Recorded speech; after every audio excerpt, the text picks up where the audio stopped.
और जैसे ही थोड़ा सा समय निकला, आज रोज प्रतिदिन भगवान भोलेनाथ शाम का समय और गंगा जी पर चले जाएं और भोलेनाथ जी गंगा जी पर जाएं। और वहां माता पार्वती को मालूम नहीं कि प्रभु आजकल हमेशा तो मेरे को साथ लेकर भ्रमण पर निकलते थे, आजकल भोलेनाथ जी जाते कहां, शंकर जी जाकर रहे, पता नहीं कहां रहा। और बाबा भोलेनाथ जी का स्मरण करा। माता पार्वती ने उसी समय परेश जी को भेज, गेश जरा मालूम करो पिता कहां जा रहे हैं। और पिताजी को देखकर गणेश जी आए और आकर कहा, मां पिताजी तो कुछ कन्याओं के साथ में, कुछ स्त्रियों के साथ में गंगा जी के जल में अटलियर थे। इतना तो मां से कहना था। भोलेनाथ जी के शब्द सुनकर, गणेश जी के वाक्य सुनकर मां जगत जननी क्रोध में लाल हो गई। माता पार्वती क्रोध में लाल, और उसी समय परमाता पार्वती क्रोध में लाल होकर सीधे गंगा जी के तट पर पहुंच गई।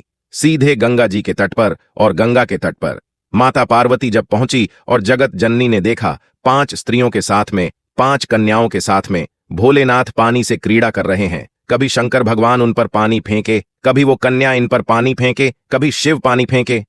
इतने में माता पार्वती क्रोध में लाल होकर बोली, भोलेनाथ जैसे भोलेनाथ जी को आवाज दी। शंकर भगवान जल क्रीड़ा करते हुए खड़े हुए और खड़े होकर बोले, क्या बात है पार्वती, इतना क्रोध क्यों करती हो। पार्वती बोली, भोलेनाथ ये स्त्रियां कौन, ये नारियां कौन है।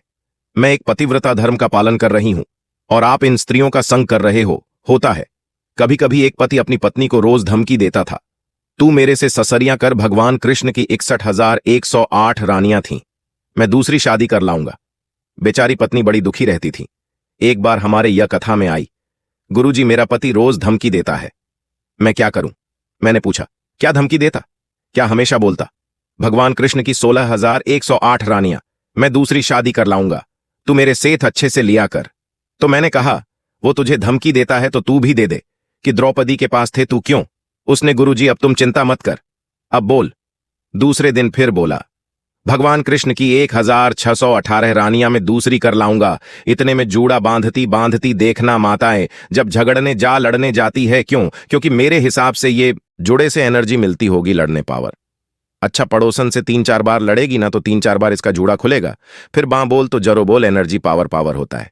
एक पंडित जी बहुत कवौच रहे थे, बहुत जोरदार जोरदार कथा वांचे। तो एक सरदार जी ने पूछ लिया, महाराज इतना ज्ञान कहां से आता है तुम्हारे पास में। पंडित जी बोले, हमारा ये छोटी है ना अर्थिंग का ये तार है, एंटीना ये ऊपर से आता है, इसलिए हम बोल देते। इतने में तुरंत सरदार जी बोले, तुम्हारी छोटी से बड़े तो हमारे बाल, फिर हमको ज्यादा ज्ञानी होना चाहिए। इतने में पंडित जी बोले, ज्ञान तो तुमको आता है, पर ये अर्थिंग का तारे नीचे टपक जाता है, ज्ञान आने की कमी नहीं, आता जरूर है, सब आया मना नहीं है। तो भैया कभी ना बोले। भगवान शिव जब अटकेया कर रहे थे स्त्रियों के साथ में, 5-5 स्त्रियों के साथ मेंट खेलिया, तो भोलेनाथ जी के सम्मुख में पार्वती मैया ने कहा, आप ये 5 स्त्रियों के साथ, 5 कन्याओं के साथ क्या कर रहे हो, कौन है ये। मैं एक पत्नीवत का पति, पता धर्म का पालन कर रही हूं, और तुमने ये क्या करा। भोलेनाथ जी ने कहा, पार्वती मौन हुई है। पार्वती को क्रोध आया। केश माता, पार्वती ने खोले। भगवान भोलेनाथ को लगा ये इन कन्याओं को मार देगी। तब भगवान शिव ने कहा, पार्वती चुप हो, ये मेरी 5 बेटियां हैं, ये मेरी 5 पुत्रियां। पार्वती ने पूछा, 5 पुत्रियां कब प्रकट हो गईं, प्रभु बाबा। भोलेनाथ ने कहा, पार्वती जब चौसर खेलते समय तूने मेरे वस्त्र लिए, मैं जल क्रीड़ा करने के लिए, जल में तप करने के लिए बैठा, तप के करने से मेरे शरीर से पसीना बह निकला, उस पसीने से 5 धाराएं प्रकट हो गईं। उस 5 धारा से गंगा जी की गोद से मेरी यह 5 बेटियां प्रकट हुई हैं। पहली जया, दूसरी विषहरा, तीसरी शामली बारी, चौथी देव और 5वीं 2 तली, ये 5 कन्या, शंकर जी की 5 बेटियां।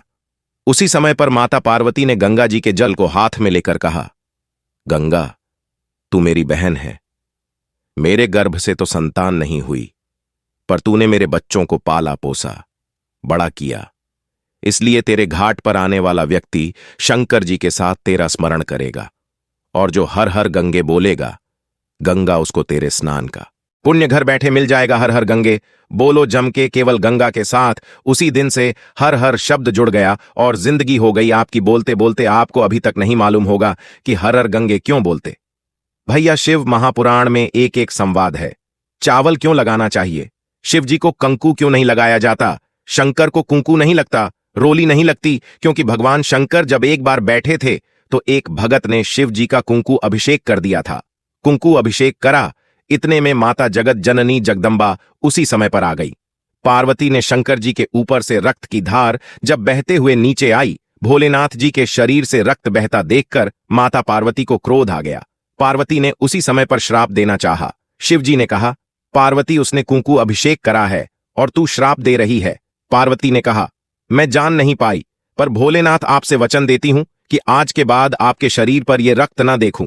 इसलिए आज तक शंकर जी के शिवलिंग पर कभी कंकु नहीं चढ़ाया जाता, कुंकू नहीं चढ़ता। शिव जी को चंदन चढ़ेगा, हल्दी चढ़ेगी, अष्टगंध चढ़ेगा, गुलाल चढ़ेगी, अबीर चढ़ेगा, पर कुंकू शंकर को जैसे अधिक मास के महीने में, अब भी जो अधिक मास आ रहा है ना, आपके लिए तो लाभदायक है।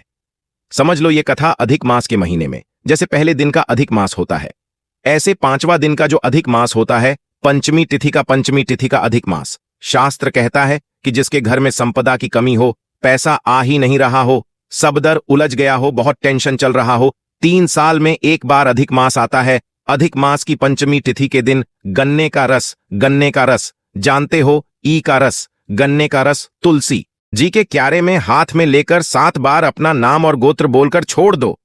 जिंदगी में 3 साल में तो करोड़पति बनकर बैठ जाओगे, कभी लक्ष्मी की कमी नहीं आ सकती।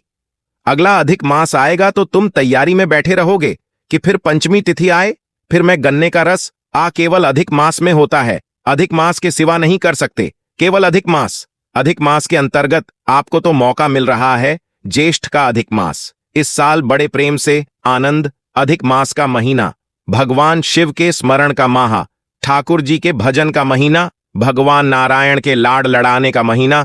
खूब प्रेम सैन जितना भजन कर सकते हो, संगीत उतना, और काउंट कर कर नहीं कितना भजन करा।